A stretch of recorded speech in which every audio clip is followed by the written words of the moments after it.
सुप्रभात। प्रभु की महिमा हो। सामा मीडिया प्रोडक्शन की आज की शुभवाणी कार्यक्रम में मैं आप सबको फिर से स्वागत करती हूँ। आज से 3 दिन के बाद हम भारतवासी हमारे स्वतंत्र दिवस का जश्न मनाएंगे।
भारत का स्वतंत्र दिवस देश के नागरिकों को उन सभी बलिदानों को याद दिलाता है जो स्वतंत्र सेनानियों ने देश के भविष्य को सुरक्षित करने के लिए किए हैं।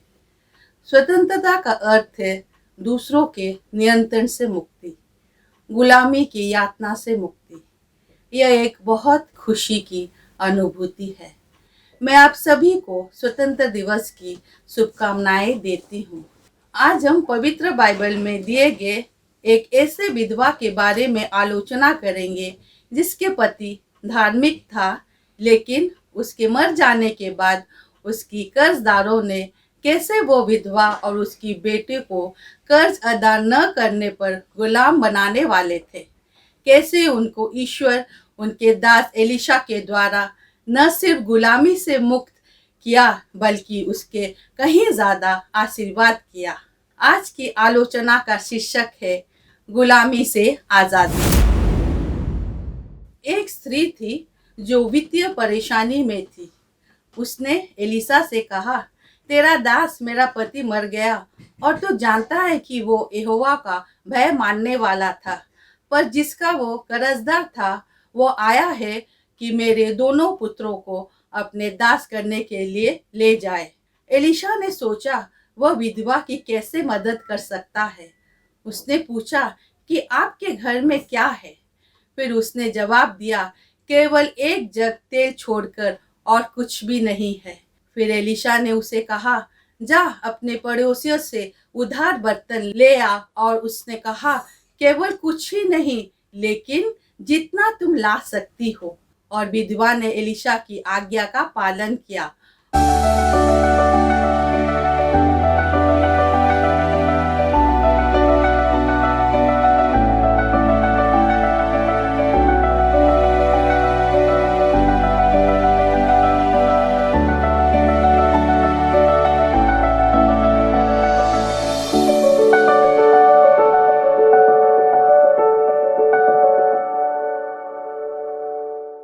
और फिर एलिशा ने उसे उसके द्वारा इकट्ठे किए गए सभी बर्तनों में तेल डालने की निर्देश दिया।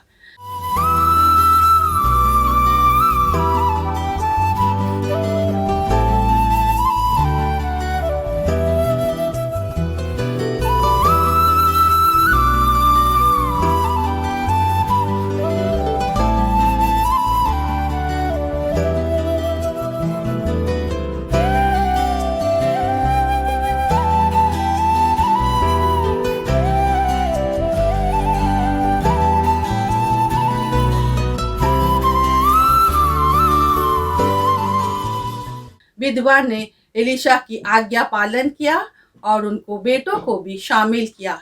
फिर वह आई और एलिशा को सब कुछ बताया।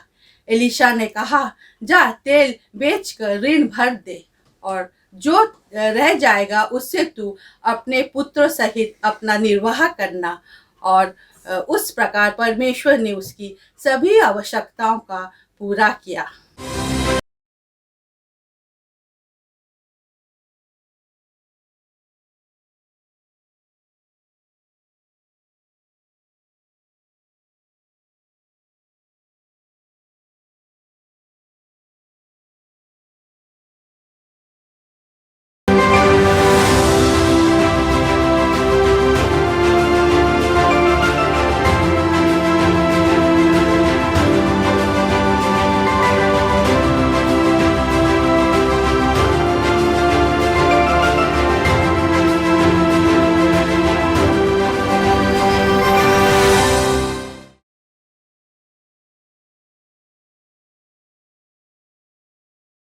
इस घटना में हमें एक कठिन परिस्थिति वाली माँ मिलती है।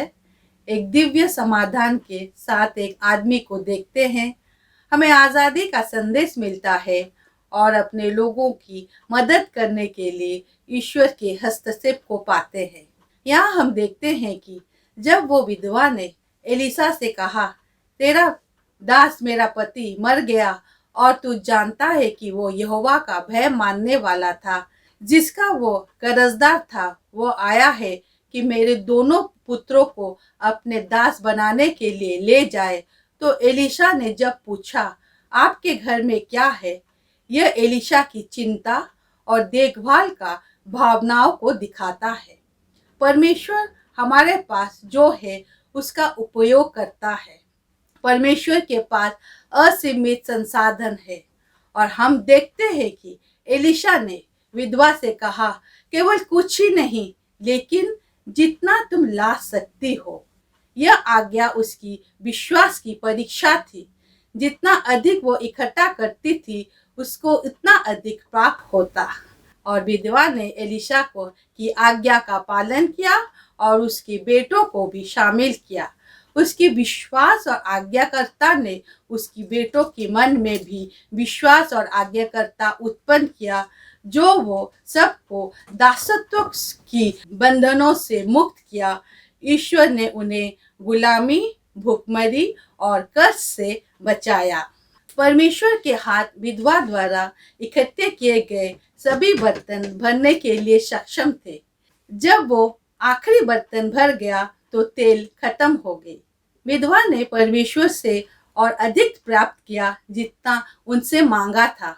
उसका अनुरोध केवल वह था कि उसको और उसकी बेटों को कर्जदारों से बचाया जाए, लेकिन परमेश्वर ने उसको और उसकी बेटों को बचने के साथ साथ अपनी सभी जरूरतों की आपूर्ति की। इस प्रकार परमेश्वर को हम जितना मांगते हैं उससे कहीं ज्यादा वह हमें आशीष देते हैं। समस्याएं हर किसी के जीवन में आ सकती है, चाहे हम साधारण लोग हो या सेवक हो, हमें कोई भी हो। इस संसार में हर व्यक्ति के जीवन में समस्याएं हैं। हम अपनी समस्याओं में सर्वप्रथम परमेश्वर को पुकारें, जैसे कि वो विधवा ने किया। कर्ज गुलाम बनाता है, कर्ज से दूर रहे। पवित्र बाइबल के रोमियो पुस्तक 13 अध्याय 8 पद्य में लिखा गया, आपस के प्रेम को छोड़ और किसी बात में किसी के कर्जदार न हो, क्योंकि जो दूसरे से प्रेम रखता है उसी ने व्यवस्था पूरी की है। जो कुछ आपके पास है वो सब कुछ परमेश्वर के अधीन करे। हमने इस घटना में देखा, जब विधवा ने विश्वास किया तो चमत्कार तभी हुआ।